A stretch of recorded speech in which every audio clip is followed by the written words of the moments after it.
Billionaire female CEO returns home to visit her family. She discovers her mother crouching in the kitchen, eating leftovers. Meanwhile, her brother and sister-in-law's family are enjoying a feast at the dining table. She quickly helps her mother to the living room. She accuses her sister-in-law of not taking good care of their mother. Her brother impatiently tells her to shut up. He explains that their mother smells bad, so she is not allowed to eat at the table. The female CEO questions why the sister-in-law's mother can eat at the table. The sister-in-law claims she's mother deserves it because she gave birth to a son for the family. Hearing these self-righteous words, the female CEO realizes how miserable her mother's life has been at home. She immediately demands an explanation from her brother and sister-in-law. Fearing her daughter will disrupt the family's harmony for her sake, the mother quickly changes the subject, asking her daughter to distribute gifts to everyone. This temporarily diffuses the situation. The sister-in-law sees the CEO giving her mother $1 million pendant and immediately gets greedy. She suggests giving the pendant to her precious son. The female CEO suspects the sister-in-law really wants to give it to her own mother. The brother scolds his sister, accusing her of disrespecting the sister-in-law. He claims that since the sister-in-law's mother takes care of the entire family, she deserves the pendant. The mother also urges her daughter to agree, but the female CEO firmly refuses. The sister-in-law's mother immediately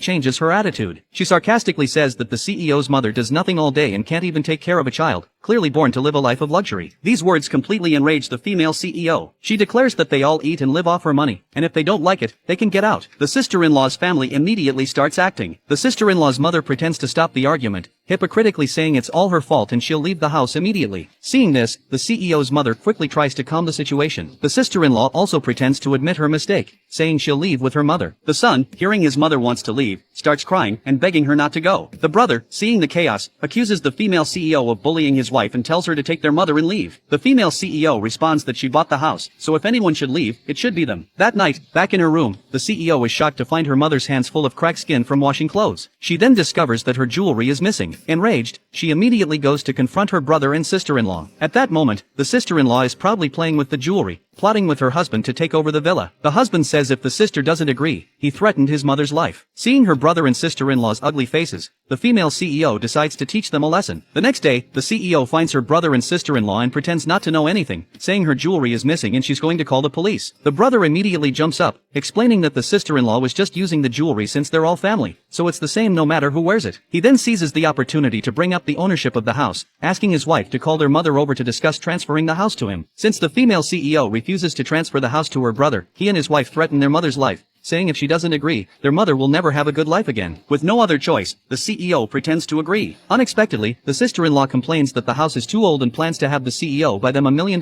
mansion.